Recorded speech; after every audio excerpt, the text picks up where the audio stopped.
Située dans la province d'An Giang, au sud, Phuket, la plus grande île du Vietnam, figure parmi les 10 destinations retenues dans l'Island Horse List 2026, publiée par Expedia, l'un des principaux acteurs mondiaux du voyage en ligne.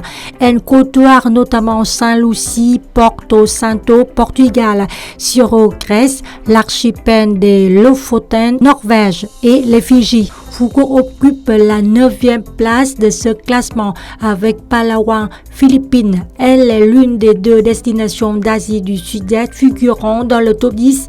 Selon Expedia, la sélection repose notamment sur les tendances de recherche en ligne, l'intérêt manifesté par les voyageurs et le potentiel des destinations insulaires.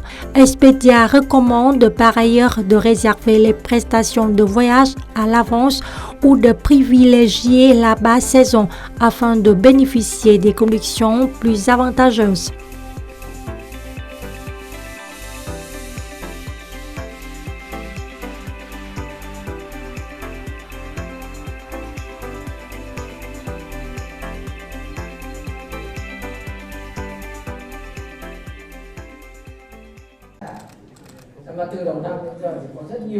Le service de la culture et des sports de Hanoï a lancé le 18 juillet le programme de développement des infrastructures créatives ainsi que le concours de design urbain 2026 placé sous le thème Hanoï, revitaliser les espaces urbains. Cette initiative vise à mobiliser les ressources de la société, à stimuler l'innovation et à renforcer l'écosystème des espaces créatifs de la capitale. Organisé en partenariat avec la revue d'architecture de l'Association des architectes du Vietnam, le concours est ouvert à l'échelle nationale. Il s'adresse aux architectes, designers, artistes, experts, étudiants et plus largement à l'ensemble de la communauté créative, invités à imaginer de nouveaux modèles d'aménagement et de valorisation des espaces urbains de Hanoï. Đối với những cái điều kiện hiện nay, dans le contexte actuel, avec la transformation numérique, l'intelligence artificielle et surtout la créativité des jeunes, nous sommes convaincus que de nombreuses idées innovantes émergeront pour les nouveaux espaces publics de la capitale. Le concours vise notamment à renforcer les liens entre les villages de métiers, les zones périurbaines et le réseau des espaces créatifs du centre-ville. Les candidats, qu'ils soient professionnels ou semi-professionnels, sont invités à présenter leur projet dans l'une des 3 catégories suivantes: la réactivation des infrastructures et des espaces publics, la reconversion d'anciennes usines, de bâtiments administratifs ou d'autres ouvrages urbains en espaces créatifs, la préservation et la valorisation du patrimoine architectural, des villages anciens, des villages de métiers et des zones périurbaines.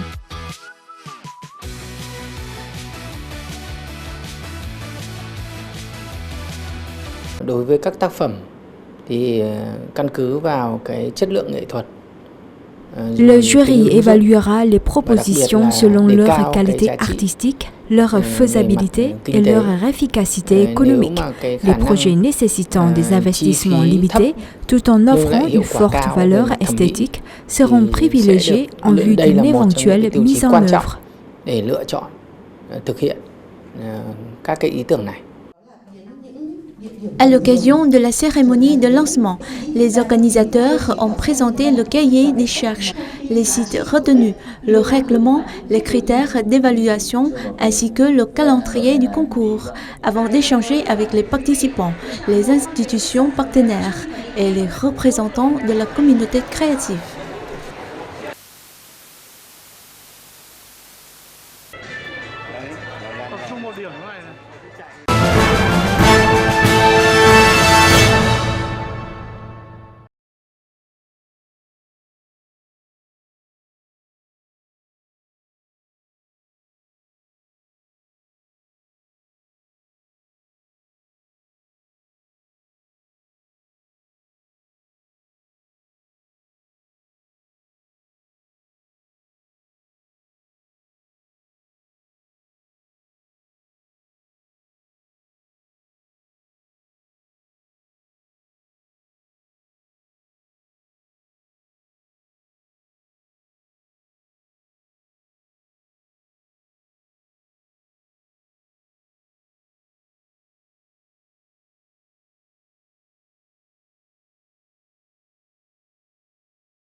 Sélectionnés parmi plus de 72 dossiers et objets souvenirs de 4 envoyés en mission dans le Sud, conservés au Centre national des archives numéro 3 du Vietnam, l'exposition Une jeunesse en héritage se tient du 17 juillet au 2 septembre à Hanoï.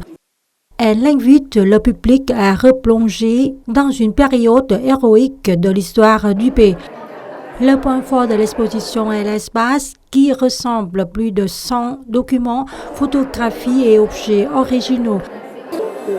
Reçu en ordre de mobilisation manuscrit daté du 14 septembre 1965 et signé par Đỗ Đức Yên, alors secrétaire du comité du parti de l'Université de pédagogie de Hanoï.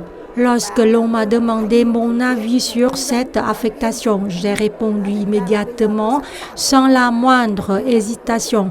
Nous sommes en temps de guerre, je suis une jeune citoyenne, membre de l'Union de la jeunesse communiste Ho Chi Minh.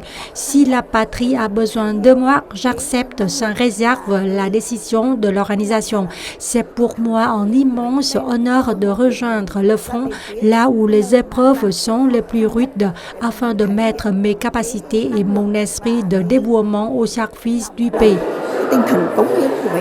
Le public peut également découvrir les dossiers et les souvenirs de grandes figures de l'histoire vietnamienne, parmi lesquelles le poète Nguyễn Khoa Điềm, l'écrivain Nguyễn Quang Sáng et la docteure Đặng Thùy Trâm. Ces archives retracent avec authenticité les sacrifices, l'engagement et les idéaux révolutionnaires d'une génération qui a consacré sa jeunesse à la patrie. En visitant cette exposition, en lisant ces documents et en découvrant les objets ayant appartenu à la génération qui nous a précédés, à ces hommes et ces femmes qui ont mis de côté leurs rêves et sacrifié leur jeunesse pour lutter en faveur de l'indépendance nationale, j'ai été profondément ému et rempli de fierté. Ces archives rappellent à la jeune génération qu'elle doit faire vivre cet héritage. Pour ma part, je dois redoubler d'efforts afin de contribuer à mon échelle au développement du pays et de perpétuer l'esprit de dévouement légué par nos aînés. Avant de partir, les 4 envoyés dans le Sud ont confié à l'État leurs dossiers personnels ainsi que de précieux objets souvenirs. Chaque document, chaque photographie témoigne de leur détermination et de leur volonté de se sacrifier pour la patrie. On peut dire que toute leur jeunesse a été préservée dans ces archives afin d'être transmise intacte aux générations d'aujourd'hui et de demain.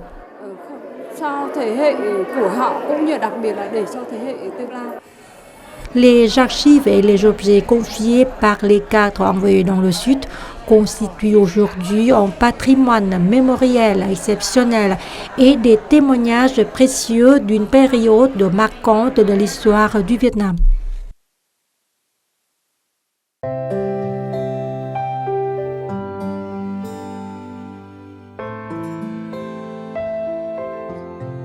Le parti et l'État vietnamien accordent depuis toujours une attention particulière à la politique en faveur des invalides de guerre, des familles de martyrs et des personnes méritant envers la Révolution. Parmi les initiatives les plus marquantes figure la campagne de 500 jours et nuits pour intensifier la recherche, le repatriement et l'identification des restes des martyrs. De son vivant, le président Ho Chi Minh écrivait « Le sang des martyrs a rendu le drapeau révolutionnaire encore plus éclatant. Leur sacrifice a permis à notre pays de faire éclore l'indépendance et la liberté. » Il rappelait également que le gouvernement et le peuple doivent leur témoigner une reconnaissance digne de leur sacrifice. Fidèle à cet enseignement, le parti et l'État n'ont cessé de faire de la gratitude envers ceux qui se sont sacrifiés pour la nation une priorité. Le secrétaire général du parti et président Bartholome l'a réaffirmé à plusieurs reprises. La reconnaissance envers les héros de la patrie et la traduction de gratitude ne constituent pas seulement une grande politique nationale, elles sont un impératif moral, une responsabilité politique et un véritable appel du cœur pour l'ensemble du système politique et de la société. Malgré les difficultés économiques traversées au fil des années, le parti, l'État, l'armée et le peuple ont continuellement mobilisé d'importantes ressources pour honorer les morts pour la patrie. Pourtant, une profonde préoccupation demeure. De nombreux martyrs reposent encore sur les anciens champs de bataille, tandis que leurs familles attendent toujours des nouvelles de leurs proches. Près de 180 000 martyrs n'ont toujours pas été retrouvés et plus de 300 000 dépouilles reposant dans les cimetières militaires demeurent sans identité. Les conditions climatiques, géologiques et le passage du temps accélèrent la dégradation des restes humains. C'est pourquoi l'élaboration et l'unification des procédures relatives au prélèvement, au transport, à la remise, à la conservation et à l'archivage des restes des soldats morts pour la patrie non encore identifiée revêtent un caractère d'une extrême urgence. L'harmonisation de ces procédures constitue donc une urgence absolue. Il s'agit non seulement d'une exigence technique, mais aussi d'une véritable course contre le temps dans le cadre de la campagne de 500 jours et nuits. Cette campagne vise à retrouver et repatrier environ 7000 dépouilles de martyrs, à achever le prélèvement d'échantillons sur toutes les sépultures non identifiées ainsi que sur les restes nouvellement retrouvés, à réaliser l'analyse ADN de près de 18 000 échantillons et à mettre en service une base de données génétiques des familles de martyrs afin de faciliter l'identification des dépouilles. Plus qu'un simple calendrier d'action, cette campagne de 500 jours et nuits est avant tout une œuvre de dévouement et d'humanité. Elle incarne la volonté de refermer les blessures laissées par la guerre, de rendre un nom à ceux qui ne sont encore qu'une inscription anonyme et enfin de permettre à ces soldats de retrouver leur terre natale, leur famille et leurs compagnons d'armes.